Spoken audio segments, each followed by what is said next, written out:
Bapak, Ibu, dan saudara-saudari terkasih dalam Tuhan kita Yesus Kristus, semoga kita sekalian senantiasa beroleh damai sukacita, berkat berlimpah, dan kasih karunia Tuhan. Amin. Berjumpa kembali di channel Salvator, channel renungan sore dan pujian Mazmur, pada hari ini, Senin 8 Mei 2023, dalam Pekan Paskah keempat. Marilah kita bersama-sama merenungkan firman Tuhan dari Injil Yohanes bab 14 ayat 21 sampai 26.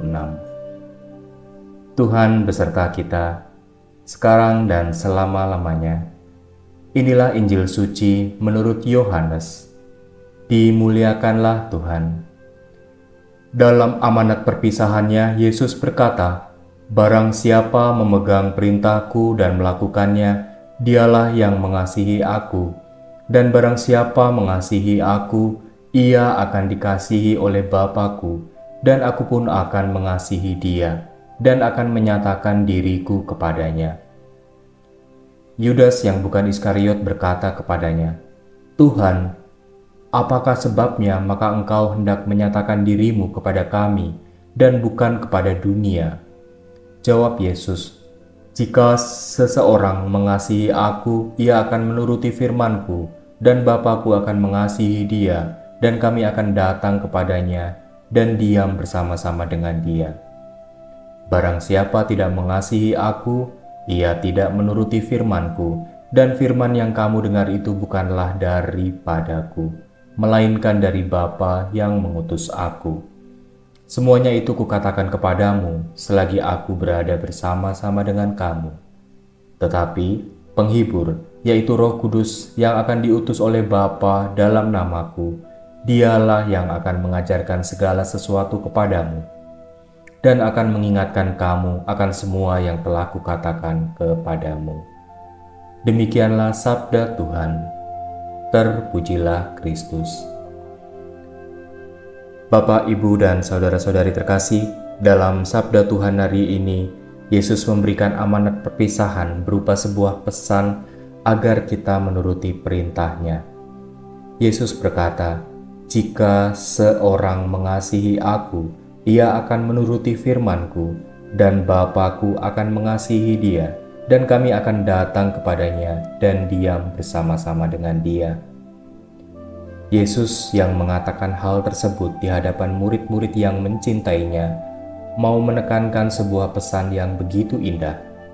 Betapa kasih atau rasa sayang mampu menghadirkan sebuah dorongan untuk melakukan apapun, menghadirkan semangat, bahkan menghadirkan pengorbanan, sebagaimana Yesus sudah terlebih dahulu mengasihi kita, sehingga Dia rela menderita dan wafat di kayu salib. Iman Kristiani yang didasari oleh kasih inilah yang senantiasa menjadi sumber kekuatan kita dalam mengimani Yesus Sang Juru Selamat, yang memampukan kita untuk setia dan tekun dalam mentaati firman-Nya.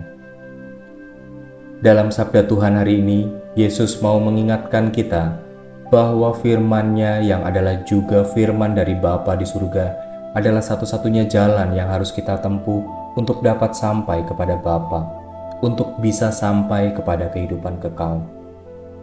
Yesus mengingatkan kita akan kekuatan kasih yang mampu menggerakkan hati, jiwa, dan raga. Yesus tidak menghadirkan teror, ancaman, atau menakut-nakuti agar supaya kita menuruti firman-Nya. Melainkan Yesus mengingatkan betapa mudah mengikuti firman-Nya jikalau kita terlebih dahulu mengasihinya. Kasih yang sungguh layak dan pantas kita hadirkan dalam diri kita, terlebih karena Allah yang sudah lebih dulu menghadirkan kasih-Nya dalam hidup kita. Allah yang oleh karena kasih-Nya merelakan anaknya yang tunggal wafat di kayu salib bagi keselamatan kita. Maka sudah sepantasnya lah kita mencintai, mengasihi Yesus, sehingga oleh karena kasih yang hadir dalam diri kita, kita senantiasa dimampukan untuk selalu dekat dan menjalankan firman-Nya. Demikian juga dalam kehidupan sehari-hari, kita cenderung akan memberi perhatian, menuruti, dan melindungi, serta menyayangi orang-orang yang mengasihi kita, sebagaimana kita mengasihi keluarga kita. Dan oleh karena kasih tersebut, kita pun selalu berusaha memberikan yang terbaik untuk keluarga kita. Maka sebagai murid-murid Kristus, marilah kita senantiasa menghadirkan kasih, agar tercipta suasana kebersamaan, kekompakan. Karena dengan menghadirkan kasih, berarti kita sudah menturuti firman Allah, dan dengan demikian Allah Bapa di surga akan mengasihi kita dan akan datang kepada kita serta tinggal bersama-sama dengan kita.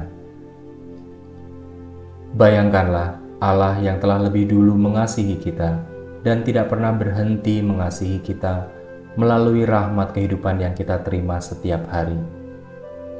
Bagaimana kita dapat merasakan hadirat Allah yang mengasihi kita, sehingga kita tergerak oleh kasih Bapa dan memampukan kita untuk menghadirkan kasih kepada sesama, dimanapun kita berada. Marilah berdoa. Ya Bapa, kami mengucap syukur atas sabda-Mu hari ini. Bapa, ajarlah kami untuk peka, merasakan hadirat-Mu yang adalah kasih karunia tak berkesudahan dalam hidup kami, sehingga kami mampu untuk membalasnya dengan kasih dalam wujud sikap, perkataan, dan tindakan kepada sesama di sekitar kita. Amin. Marilah Bapak, Ibu, dan saudara-saudara terkasih, kita berusaha menanggapi kasih Allah dengan membaca firman-Nya, merenungkan dan merefleksikannya dalam kehidupan kita sehari-hari. Tuhan memberkati.